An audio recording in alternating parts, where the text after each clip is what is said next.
أول وفد راح لروسيا، وفد من المعارضة السوري، كلهم علمانيين، ما فيهم واحد بيقول لا إله إلا الله، أو مسيحيين. كان فيه جورج صبرا، وكان فيه رياض سيف، وكان فيه آخرين، وبرهان غليون. راحوا لروسيا وقالوا له للروسي، وكان لافروف وقتها: يا أخي نحن خلينا نتفاهم بسوريا. قبل تدخل الروسي بسوريا، قبل، ماذا تريد؟ بدك قاعدة عسكرية تبع طرطوس؟ بنتفاهم عليها، ما مشكلة. ضحك. قالوا له يعني مصالحك؟ نحن ما في عنا عداء لروسيا، نحن في عندنا نظام متوحش أقلوي، بدنا نحكم نفسنا بس، هذا اللي بدنا إياه. ما من أهداف الثورة السورية تغيير النظام العالمي أبدا، ما في مشاعر ضد روسيا مطلقا، ما كان في. خطاب طمأنة للماكسيم لأقصى درجة فيك تتخيلها. ضحك لافروف. قال له لا المسألة مو مسألة قاعدة. وطلع التصريح بعدين إن انتصار الثورة السورية يحمل خطر وصول السنة إلى السلطة في سوريا. هذا السبب الحقيقي. ونفسه عند الأمريكان. كيف أنت بتقف مع 7% من الشعب وبتعادي 90%؟ ليش؟ وين المصلحة؟ والسوريين ما عندهم مشاعر ضد أمريكا. على فكرة الثوار السوريين ما كان عندهم مشاعر أبدا. هلأ صار في مشاعر، وكانوا مستعدين يتفاهموا. هدف الثورة السورية بسيط لدرجة مرعبة: أنا في حاكم متوحش منعني من الحياة، منعني من كل حقوق البشر، بدي أتمتع بحقوق البشر. القضية الفلسطينية ما مطروحة في جدول أعمال الثورة السورية، ما مطروحة لا مع ولا ضد. شو موقف الثورة السورية من القضية الفلسطينية؟ ما في. شو موقف الثورة السورية من العولمة؟ ما في. ما عم نحكي بكل هالمواضيع. بدنا نعيش مثل البشر بس، ومستعدين نتفاهم مع كل الناس، ومستعدين نجلس مع الأمريكان، ونجلس مع الروس، ومع كل الناس. حتى في سوريين فكروا يحكوا مع إيران، وفي منهم حكوا مع إيران لهالدرجة. وهو رافض. لا. بس أستاذ أحمد، فسر لي مسألة أكثر لأنها مهمة. شو علاقة موضوع عدم السماح للسنة الأكثرية في سوريا أن يحكموا بدفاع وتمسك واشنطن بتأمين غطاء لميليشيات قسد، ومنع أو وضع فيتو أمام تركيا لتنفيذ عملية عسكرية برية على الأقل في تل رفعت ومنبج وعين العرب؟ فسر لي، أعطيني تفسير ثاني. انحياز للأقليات لهالدرجة. الروسي استلم العلويين والمسيحيين، والأمريكي مثل الروسي بهالطريقة؟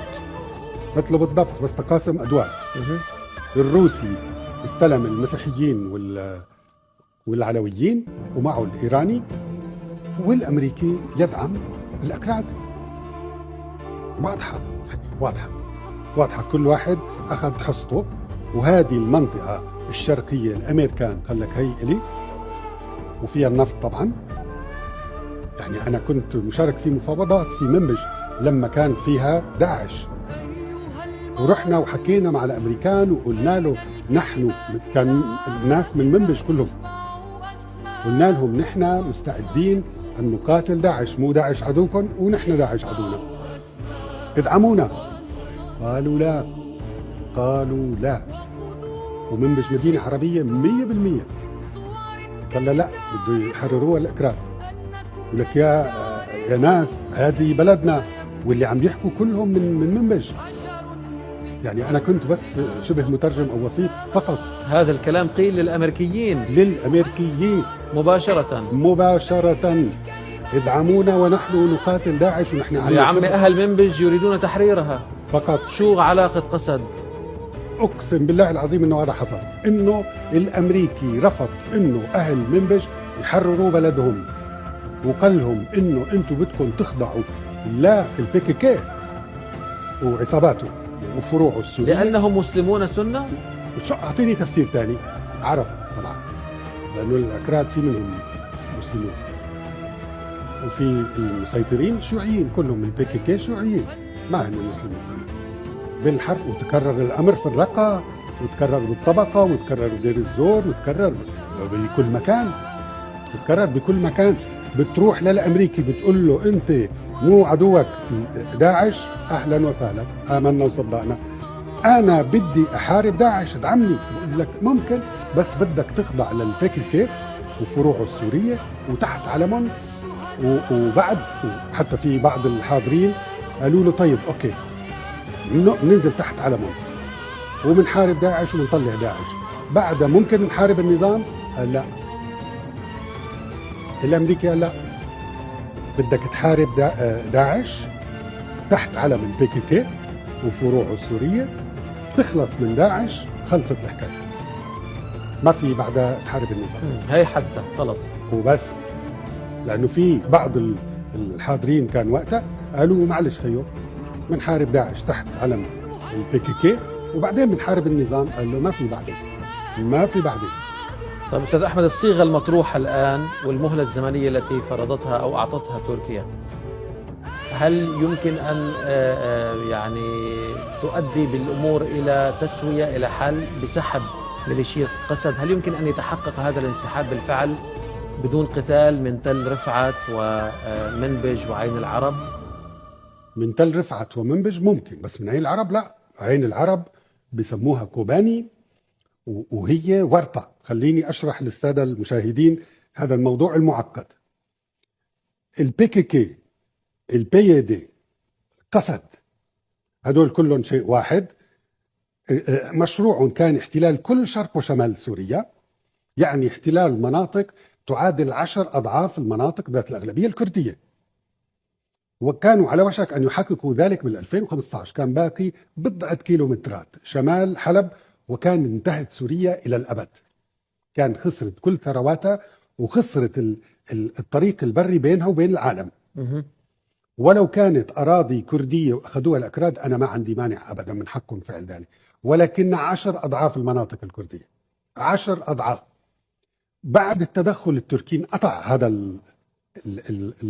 المشروع الخيالي انه من العراق للبحر المتوسط، انقطع بالنص. وبعدين لما اخذوا عفرين صار هذا الكيان اللي هو البي كي كي وفروعه السوريه في ورطه كثير كبيره، لانه عفرين هي المنطقه الوحيده في سوريا اللي ممكن تسميها منطقه كرديه.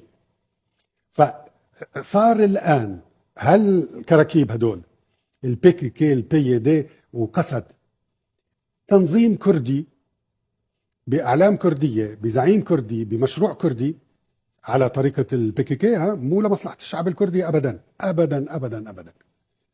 ولكن قلب المنطقة الكردية راح منه، وإذا بتروح منه كوباني ما عاد في شيء مطلقا، صار في ورطة هائلة. يعني راحت منه عفرين اللي هي رقم 1، إذا بتروح منه عين العرب اللي هي رقم 2 ما ضل شيء. يعني تخيل معي حتى أبسط الموضوع للسادة المشاهدين، انه العرب السعوديه دوله ما فيها مكه والمدينه. اذا راحت منها مكه والمدينه شو قيمه السعوديه؟ اذا بتروح عفرين راحت.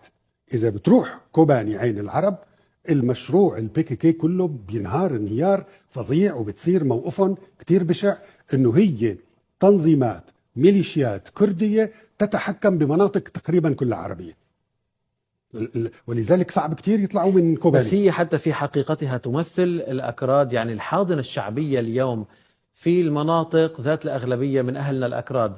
هل بالفعل قسد بمختلف المسميات تمثل هذه الشريحة الموجودة في الشمال السوري، شرق الفرات وغرب الفرات؟